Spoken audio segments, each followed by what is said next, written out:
L'actualité culturelle à présent, Carla Boy s'apprête à nous rejoindre. Elle nous fait découvrir ce soir le travail de Rakajou, boxeur de MMA, membre de l'équipe de France, devenu artiste. Il avait marqué les esprits il y a quelques années au Palais de Tokyo et il signe sa toute première BD, son premier roman graphique chez Casterman. Ça s'appelle Entre les cordes, regardez.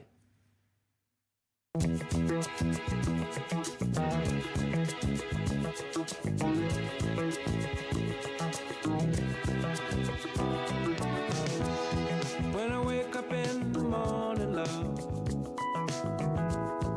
and the sunlight hurts my eyes, and something without warning, love,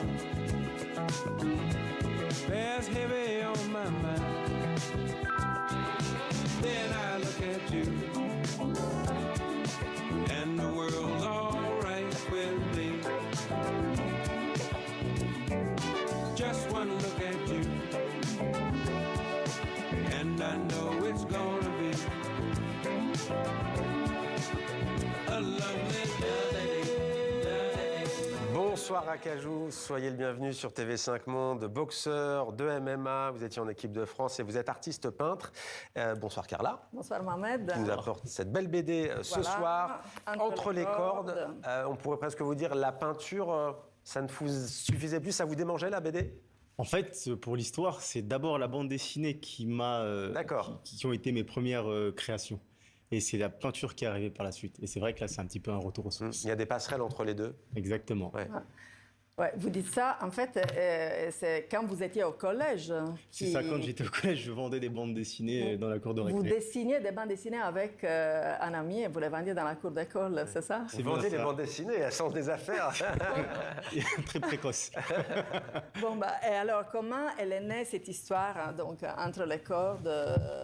D'où vient l'inspiration? En fait, c'est d'abord une fiction, mais c'est aussi des éléments de ma vie que j'ai pris, que j'ai transformés. Mais je voulais pas me retrouver bloqué en fait avec un récit autobiographique. Donc pour moi, la fiction, le thriller, c'est des choses qui m'ont toujours animé. Donc voilà. Entre les cordes, le titre est fort. Ça veut dire quoi? Parce que Carla me racontait, j'ai découvert cette BD ce matin. L'idée, c'est la construction de ce jeune Sédou dans la société. En fait, nos sociétés, elles sont un peu comme des rings, quel que soit l'endroit. Exactement. On est tous pris plus ou moins entre les cordes, dans des cases, dans des blocs. Et pour lui, c'est un peu une manière de transcender tout ça et de s'en défaire, quoi, de ces cordes.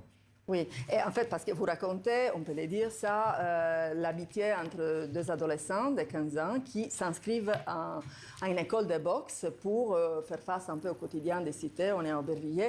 Mais justement, vous avez dit, j'aime les thrillers, j'aime les récits intimes. Comment vous avez travaillé pour harmoniser tous ces éléments? Parce que c'est assez réussi, en fait. Merci beaucoup, déjà.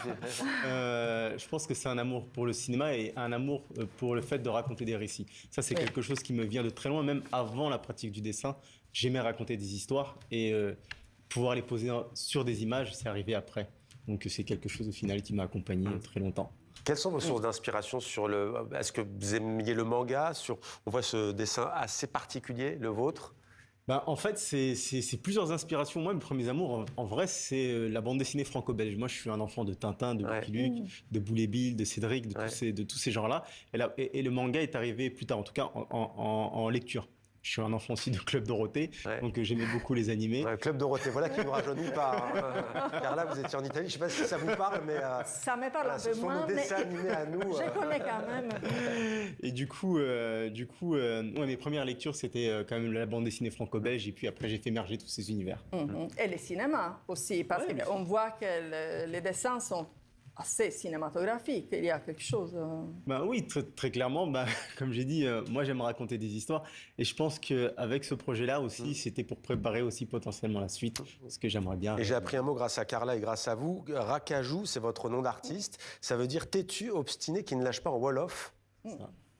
Ça, vous avez puisé dans vos racines. C'est ce que vous ont transmis aussi vos parents? C'est comme ça que ma mère m'appelait quand je faisais des conneries et surtout c'est ce qui a défini mon parcours.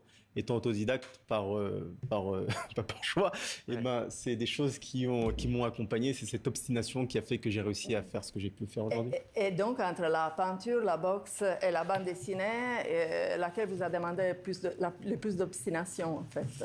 Sur la durée, disons que on est sur des temps longs parce qu'il faut toute la préparation, mais je dirais que la bande dessinée c'était particulièrement difficile parce qu'on est sur des périodes, enfin 3 ans de production. Ce qui est fort aussi, pour revenir, je parlais de nos sociétés, c'est qu'on emprunte souvent le langage de la boxe dans nos vies quotidiennes, nos difficultés. Esquiver, par exemple. Et ouais, la résilience, tomber, se relever, c'est cliché, mais c'est quelque chose. Ça vient de la boxe. Ouais, ça s'avère vrai au final dans les parcours de vie. Et c'est donc chez Casterman, Entre les cordes, très belle, Voilà. des beaux romans graphiques, donc. Oui, et aussi, il ne faut pas oublier, il y a une exposition dédiée à l'album, à votre club de boxe, au Boxing Beats à Aubervilliers, c'est jusqu'au 16 mai. Voilà. C'est ça. Vous allez Ça le présenter à l'école où vous étiez, là dans la cour où vous vendiez déjà vos premières BD. J'espère. Honnêtement, c'est dans les cordes. C'est où d'ailleurs?